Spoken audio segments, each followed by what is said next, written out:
नमस्कार देवी सज्जनों, मैं Amit Kumar Sharma breakfast with personality season 2 में आपका बहुत बहुत स्वागत करता हूं। और आज हमारे साथ हैं सामाजिक कार्यकर्ता डॉक्टर संगीता अग्रवाल। आइए उनसे मुलाकात करते हैं। डॉक्टर संगीता अग्रवाल, हमारे show breakfast with personality season 2 में आपका बहुत बहुत स्वागत है। धन्यवाद आपका और रुड़की हब का जो मुझे अवसर प्रदान किया। डॉक्टर संगीता, हम आपके सवाल और जवाबों शुरू करते हैं। आपका जन्म कहाँ हुआ? मेरा जन्म ग्वालियर के एक प्रतिष्ठित और संभ्रांत परिवार में हुआ। जी। मेरे पिताजी चार्टर्ड अकाउंटेंट थे जी। और एक भाई और एक बहन थे हम लोग। जी। आपने पढ़ाई कहाँ से की है? मैंने पढ़ाई भी ग्वालियर से ही की। संयोगवश जो ग्वालियर का मेडिकल कॉलेज था और मेरा घर बहुत नज़दीकी थे। जी। आप ग्वालियर की रहने वाली हैं, तो ग्वालियर से रुड़की तक का सफ़र आपका कैसा रहा? जैसा कि हर लड़की की ज़िंदगी में होता है, एक शादी नाम की चीज़ होती है। जी जी जी जी जी। तो उस शादी के बाद स्थान परिवर्तन होता है। जी। तो क्योंकि उस समय मेरा जिस परिवार से संबंध मेरे माता पिता ने जोड़ा तो वो रुड़की में स्थापित थे, तो मेरा रुड़की आना हुआ। आप सामाजिक कार्यकर्ता हैं और पार्टियों में भी रही हैं और वर्तमान में भी मुझे लगता है किसी पार्टी में हैं, तो क्या आपके परिवार में कोई राजनीति में रहा है? परोक्ष रूप से तो नहीं रहे राजनीति में, लेकिन मेरे पिताजी जिनसे कि मैं बहुत ज़्यादा इन्फ्लुएंस्ड भी हूँ। जी। तो एज ए फादर तो चलो हर लड़की होती है, लेकिन मैं जो उनका सामाजिक दायरा देखती थी, उनका काम करने का तरीका देखती थी, तो मैं उससे बहुत इन्फ्लुएंस थी और मुझे लगता था कि मुझे भी अपने पिताजी का नाम रोशन करना है। जी। तो मेरे फादर के चूँकि वो सीए थे, तो सिंधिया परिवार पूरा उनका क्लाइंट था। उनके जितने एस्टेब्लिशमेंट से उनके ऑडिट हमारे यहाँ होते थे। माननीय अटल बिहारी वाजपेयी जी के भी ऑडिट्स हमारे यहाँ होते थे। और जो भी मध्य प्रदेश की पॉलिसीज़ बनती थी, फाइनेंशियल पॉलिसीज़, तो मैंने देखा था कि अडवाणी जी और मुरली मनोहर जोशी जी के उनके पास फ़ोन आते थे। तो इस तरीके से आना जाना था। जी। और कई बार तो ऐसा होता था कि आधी आधी रात को फ़ोन आते थे। जी।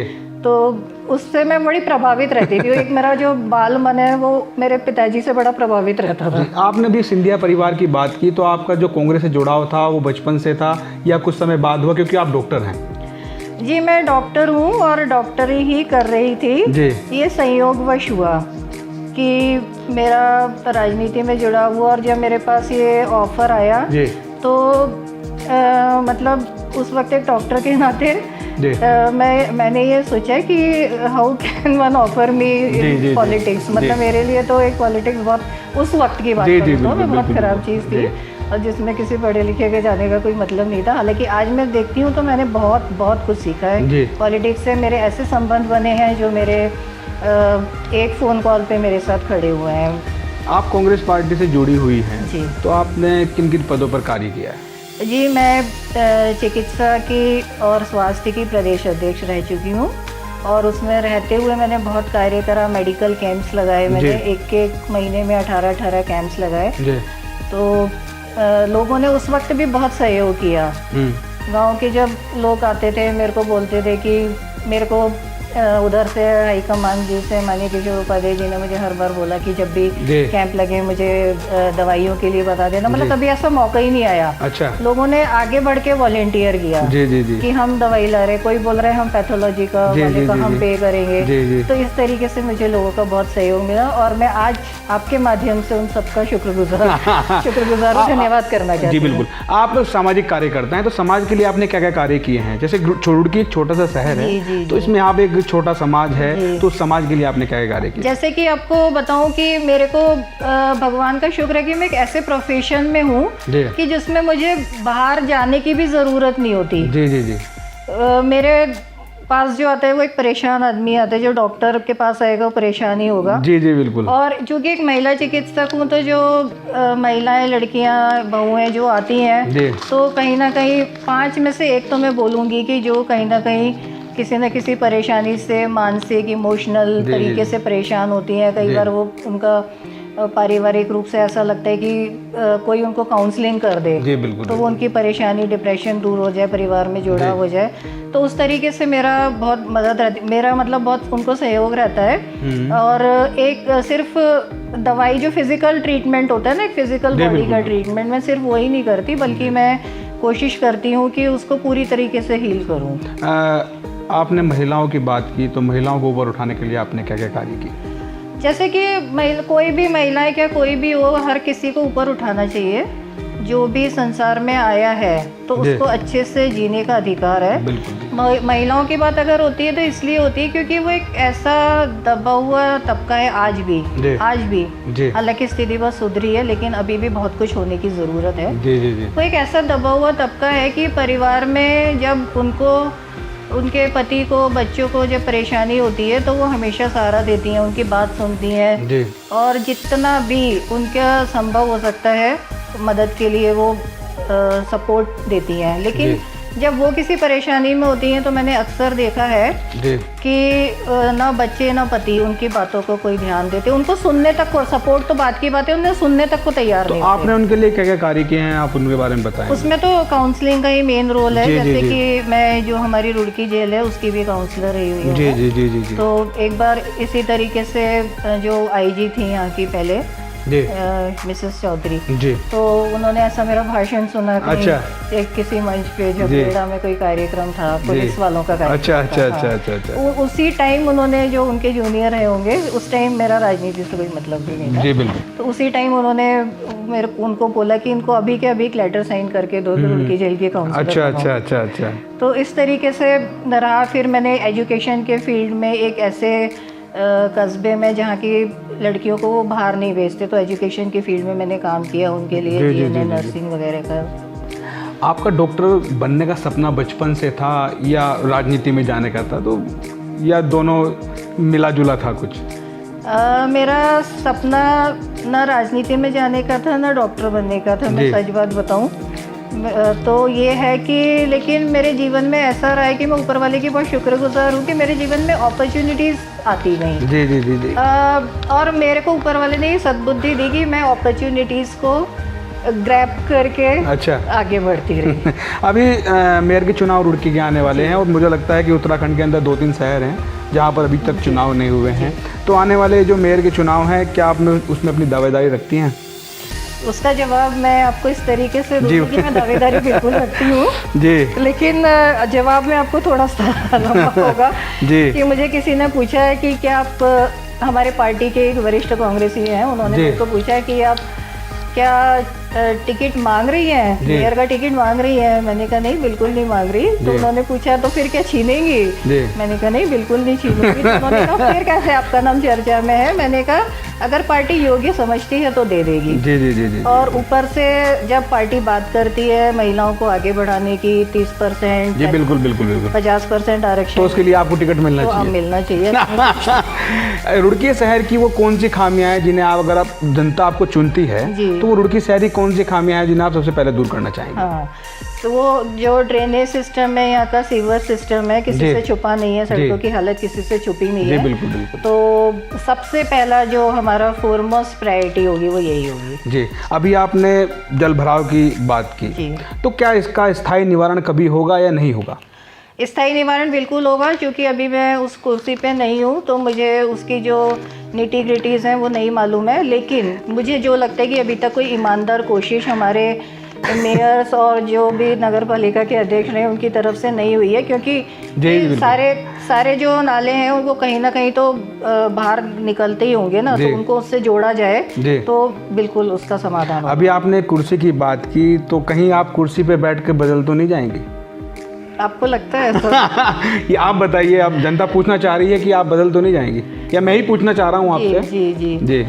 जो लोग मेरे को जानते होंगे वो जानते होंगे कि प्रदेश अध्यक्ष का भी पद बहुत बड़ा होता है, भले ही वो नॉमिनेटेड होता है। तो मुझे बल्कि कांग्रेस के लोग बोलते थे कि आपको पता भी है आपका पद अच्छा बड़ा है। तो क्योंकि एक डॉक्टर, उसके पीछे जो मेन कारण मैंने आपको बताया ना कि हमारे घर में सिंधिया परिवार का इतना आना जाना था कि मेरे को और मेरे पिताजी की रेपुटेशन ऐसी थी कि हम बाजार में निकलते थे। मतलब कहने की बात यह है कि आपको बचपन से देखा हुआ, वो आपकी बात मान। आपने जल भराव की बात की, तो जल भराव की समस्या बहुत बड़ी समस्या है, क्या कोई स्थायी निवारण होगा इसका कभी? बिल्कुल, हर विश्व की ऐसी कौन सी समस्या है जिसका समाधान नहीं है? हर ताले की चाबी होती है, इसका भी समाधान होगा अगर ईमानदार कोशिश की जाए तो। मैं पूछना चाहूँगा, अगर पार्टी आपको टिकट नहीं देती है, क्या निर्दलीय उम्मीदवार बन के आएंगी? जी नहीं, इस बार विषय में अभी कुछ नहीं सोचा। अगर नहीं, मैं पूछना चाहता हूँ कि आएंगी? जी नहीं आएंगी? जी नहीं। तो पार्टी के साथ ही रहेंगी? जी। आप एक बात बताइए, आपके जीवन में माता पिता का या पति का कितना योगदान रहा? सर्वाधिक योगदान, जैसे कि हमारे बातचीत के शुरुआती दौर से आप एक शब्द सुन रहे होंगे मेरे पिताजी, तो मेरे जीवन पे सबसे ज़्यादा प्रभाव मेरे फादर का रहा। जी, जी, और जी। आज वो जबकि इस दुनिया में नहीं है, तो भी मैं कोई काम करने से पहले ये सोचती हूँ कि वो होते तो इस बात की मुझे परमिशन देते या नहीं। चलो, अब तो आपके पिता नहीं हैं, तो अब अपने मन की बात आप किससे करती हैं? मेरा बेटा है, उससे कुछ राजनीतिक या सामाजिक कुछ इश्यूज होते हैं तो मैं उससे शेयर करती हूँ। और मेरी जो सुपुत्री हैं वो इस समय एम्स्टर्डम में है, बहुत अच्छे पद पे कार्यरत अच्छा। है, तो इमोशनल इश्यूज जो है मैं उनसे शेयर करती हूँ क्योंकि वो लगता है मुझे मेरे से अधिक समझदार है। मैम, मैंने सुना है कि आप कविताएं भी लिखती हैं, क्या कुछ सुनाएंगे आज? जी हाँ, ये एक मेरी पसंदीदा कविता है जो शायद मेरे लाइफ और बहुत सी महिलाओं की लाइफ के ऊपर ही है। जी। आपको सुनाऊंगी मैं। जी। जीवन पथ पर अग्रसर, जी। जब भी मुड़कर देखती हूँ, जी। बहुत कुछ खोया और पाया है, जी। पर उस खोने में जो पाया है जी। वो नितांत अनिवार्य था मेरे अस्तित्व के लिए, जी। मेरे यहाँ आज होने के लिए। चलिएगा मैडम। को नमन। जी, बहुत सवाल और जवाब हुए। अब एक हमारा राउंड होता है रैपिड राउंड, उसमें मैं आपसे 3-4 क्वेश्चन पूछूंगा, आपको उनके जवाब देने हैं। मैम, आपका पसंदीदा खेल कौन सा है? यूँ तो मैं बहुत ज़्यादा फिजिकल वाली टाइप की एक्टिविटी वाली जी, जी, नहीं हूँ, लेकिन फिर भी मैंने बचपन में वॉलीबॉल खेला हुआ है। और आपका पसंदीदा अभिनेता कौन है? अमिताभ बच्चन। अभिनेत्री कौन है? कहीं रेखा तो नहीं है? प्रियंका। आज के उस दौर में रेखा थी, लेकिन आज के दौर में प्रियंका चोपड़ा का, जो उन्होंने अपने बलबूते पर इतना हासिल किया। जब आप बड़े खुश होते हैं, मैं एडमायर करती हूँ। जब मैं पूछना चाहूँगा, जब आप खुश होते हैं या उदास होते हैं तो किसके गाने सुनना पसंद करते हैं? मैं जो 70s के 80s के गाने हैं, 80s में तो दौर नहीं था गानों का, लेकिन जो 70s के गाने हैं, 60s के गाने हैं। कोई गायक का नाम बताएंगे आप? किशोर कुमार मेरे पसंदीदा गायक हैं। आपका पसंदीदा गीत कौन सा है? पसंदीदा गीत मतलब आपने डॉक्टरी की है या कभी गाने भी सुने हैं? नहीं, मैंने बहुत गाने सुने हैं, लेकिन अभी आपने अचानक पूछा तो भी याद नहीं आ रहा है। चलिए, आपको पसंदीदा राजनेता कौन है? इंदिरा गांधी जी, क्योंकि जब भी मैं उनको मैंने देखा भी है ग्वालियर में ही, जब वो भाषण देने आई थी, तो वो जिस तरीके से हेलीकॉप्टर से उतरी, अच्छा, उनकी जो बॉडी लैंग्वेज थी, मंच पे चढ़ के गई, और उन्होंने जो बोला मुझे आज भी एक शब्द याद है। और फिर मैंने जब भी देश विदेशों का भ्रमण करा तो लोग 2 ही लोगों को जानते थे, एक अमिताभ बच्चन को और एक इंदिरा गांधी जी को, और मैं एक महिला भी हूँ, तो मेरी पसंदीदा आपकी पसंदीदा राजनेता इंदिरा गांधी जी हैं। जाते जाते आप क्या संदेश देना चाहेंगे?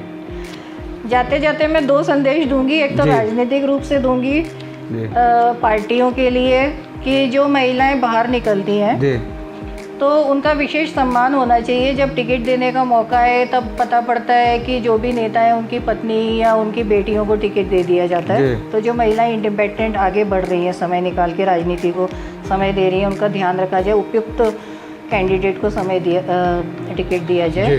और दूसरा मैं महिलाओं के लिए देना चाहती हूँ कि बहुत सारे जीवन में, मैं अपनी पर्सनल लाइफ की भी बात करती हूँ, तो बहुत मेरे जीवन में भी एक ऐसा समय था, तो आप उस समय निराश होकर थक के बैठिए नहीं, आपको जो भी लगते हैं कि ये मुझे सहयोग कर सकते हैं, आप शेयर करिए। और हमें एक लगता है कि लोग ईमानदार नहीं है, हमारी बात उड़ाएंगे, लेकिन ऐसा नहीं है। आपको बहुत अच्छे लोग मिलते हैं जीवन में और वो आपको आगे बढ़ने में सहयोग करते हैं, लेकिन पहला कदम आप ही को उठाना पड़ेगा, फिर कारमा बनता जाएगा। जी बिल्कुल। चलिए, अग्रिम बधाई कि आपको पार्टी रुड़की के मेयर के पद के लिए उतारे चुनावी मैदान में, तो उसके लिए बहुत बहुत धन्यवाद। और आज हमारे साथ जुड़ने के लिए आपको बहुत बहुत धन्यवाद। Thank you so much.